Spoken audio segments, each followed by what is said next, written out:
In this tutorial, we will be looking at how to use Canvas Gradebook and Speedgrader. We will learn how to mark up assignments in Speedgrader, manage the gradebook, filter grades and modules. We will learn how to weigh grades, how to import and export an Excel spreadsheet from Gradebook, and we'll look at what students see in their gradebook. We'll learn how to build assignments which actually build the gradebook. We'll look closely at assignment groups and what that means, and how to develop weighted grades. We'll also look at how we're going to view the gradebook by filtering the gradebook. We'll also look at exporting CSV files from your gradebook. This works well when making your final grades that you will post in my Mercer. From a Canvas course, we're going to go to our gradebook, and we're going to set up our weighted grades. And the way we're going to do this is by creating assignment groups. So you'll notice now when we look at our gradebook, it's completely empty. So we're going to build this gradebook out, first putting our weighted grades using assignment groups, and then we're going to come back and build a couple of assignments so that you'll understand how you actually build a gradebook. I will now click on Assignments for my navigation. You'll notice by default there's an assignment group called Assignment. I'm going to click on the plus group button. And usually you'll know your assignment groups based on your syllabus from your different categories such as quizzes, essays, or discussions or what have you, which make that 100% of your final grade. So I'm just going to make a few assignment groups real quick. First one's going to be quiz. I'm not going to put my total grade in percentage-wise for that yet. I'll come back and do that in just a moment. I'll add another group. This will be for essays. I'll add another one for discussions.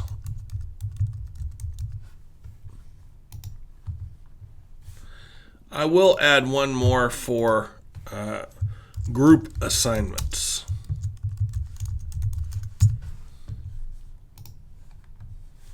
I'm actually going to delete the one that says assignments because that does not reflect what I need. So I'm going to go ahead and delete that assignment group.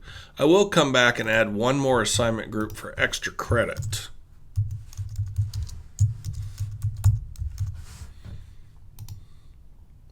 Now I'm going to give weight to these categories or these assignment groups. And I'm going to do that by clicking on the three dots next to assignment. And I'm going to click the button or the link that says Assignment Group Weights. Now I'm going to give percentages. So I'm going to give 30% for quizzes. We'll give 25% for essays. And you'll notice down at the bottom we have our percentages building up. I will give our discussions 30%. I now have 15% left over, so that's I'm going to assign group assignments. But of course, as I said, you probably already have these calculations figured out in your syllabus. I'm not going to give any percentage weight to the extra credit. If I do, it could go one way or the other for the student, meaning if I give a percentage of maybe 5% for extra credit, that will factor into the total score, and I don't want to do that. So I'm going to go ahead and click Save, and you will now see all the assignment weights listed on the right hand side here, and we can jump back over into our gradebook, and now you will see all of our group assignment weighting. So you'll see the percentages that we gave each of these categories, and you'll notice that I can't add a grade to assignment groups because the only way I can add an assignment group grade is to actually add a grade for the assignment that's associated with that group. We'll look at that as we start to develop our course. Now we are going to create an assignment. Click on Assignments from the navigation in the course and click the plus assignment. In this assignment, we're going to call it Essay 1.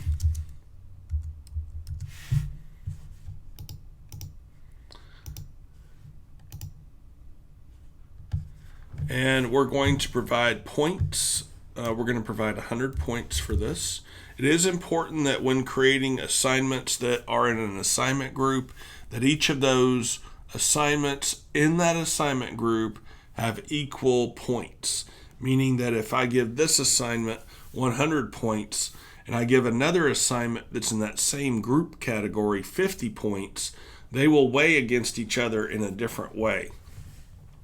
Our next area is assignment group. So I'm going to make sure that this is in the essays assignment group. So this is based on the assignment groups that we created earlier. We're going to say that this is worth 100 points, and the score based on all the assignments together will provide their weighted score. We are going to have them turn this online, and we're going to have a file upload. We did say that we wanted a .docx. We can refine that down to a .docx file, but I'm going to leave that unchecked. I am going to limit this to 2 attempts, and I am going to apply Turnitin.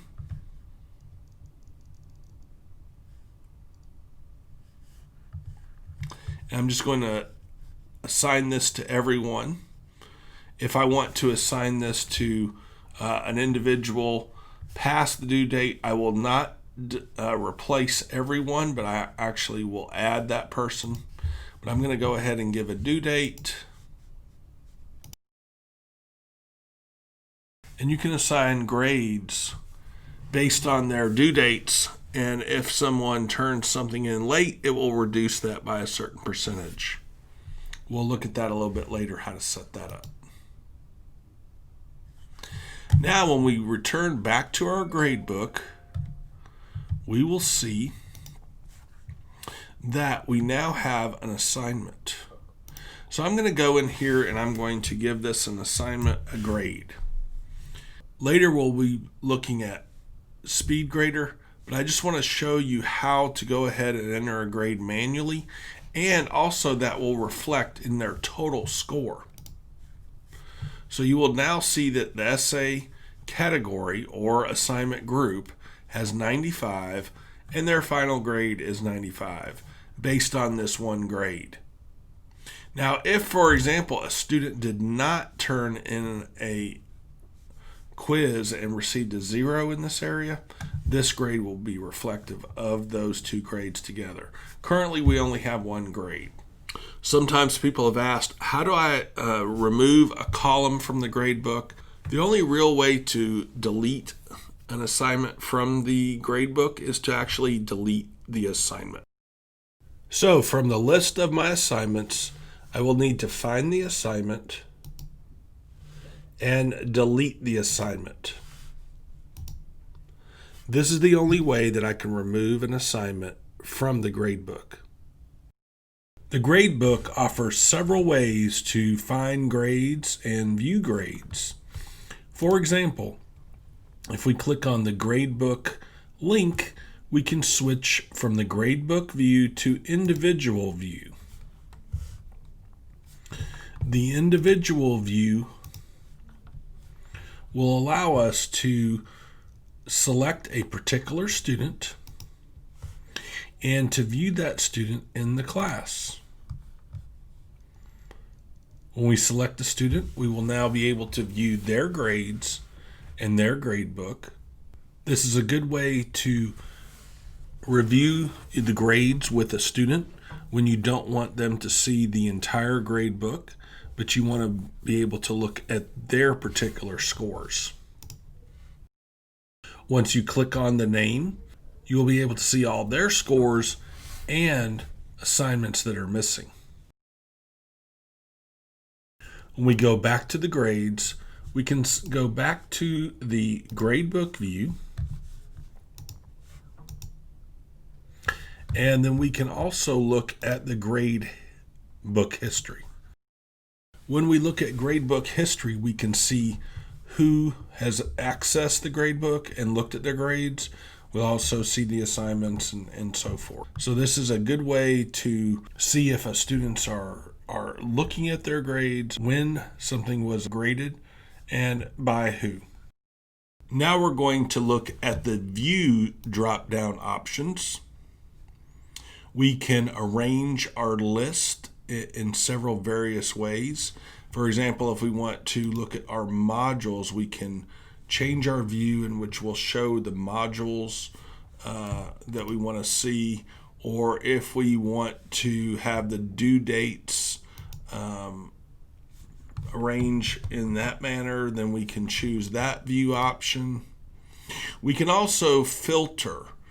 This particular course, I have 2 sections, so I have currently my sections check marked. That means I can go over to my choices and I can choose section 2 or section 3. And this can be a very good advantage to, of course, making your final grades, but it also helps you to grade those particular sections at a time, or view them as needed. We can also choose another option, for example, modules. So we can go in here and we can look at a particular module. If I want to choose a particular module, I can click and it'll show that particular module. We have one other option here, assignment groups. This means that if we want to see all quizzes or what have you, we can go and look at that information. So if we want to just look at quizzes, we can view that from the choices available. The other option available is status, and this allows us to go in and change our color coding for the particular status that will be shown up on the page. So if, for example, if something's missing or if something's late or they've resubmitted, we can have specific color coding that goes along with those options. We will scroll down and let's look and see if there is something missing here. So for example, we'll notice that our color coding is blue. This, as it's stated here in our statuses, shows us that that particular assignment is late, and we'll see another one that is missing. So if they resubmit, it'll show up in the particular color that you choose, or by default in a green color. We also have a couple other options. We can go to our columns and check our notes or our unpublished items. If you don't want to see your unpublished items, you can of course uncheck that and you won't see those in your gradebook. The next item over are actions. Essentially, our actions allow us to import and export a CSV file from or to our gradebook. When you click export, it will export your gradebook in a CSV file, which can then be opened in Excel. And you can manage your Excel spreadsheet as needed. For example, you can delete particular columns that are not needed or what have you. This works well when making your final grades. We're now going to look at grade policies. If we click on the cogwheel, we will notice that we can set up parameters for late policies. We can drop or give a grade of 0 right away for grades that are missing past the particular due date. This is why it's good to set up due dates, because you can set up these parameters. You can also deduct a certain percentage based on the amount of time or what have you. For example, we can subtract 5% for each day that the assignment is past due. We have further grading policies here, which we can set up the parameter to hide grades or what have you, and which will not allow the students to see these grades until they are already posted. And then we have our final tab, which allows final grade override. Right now, you'll see that I don't have a final grade override in my gradebook, but I'm going to select this tab and check mark allow final grade override. We will now notice that our gradebook has an additional column. For example, if I wanted to bump this student's grade up from a B plus or to an A, I could either enter a number,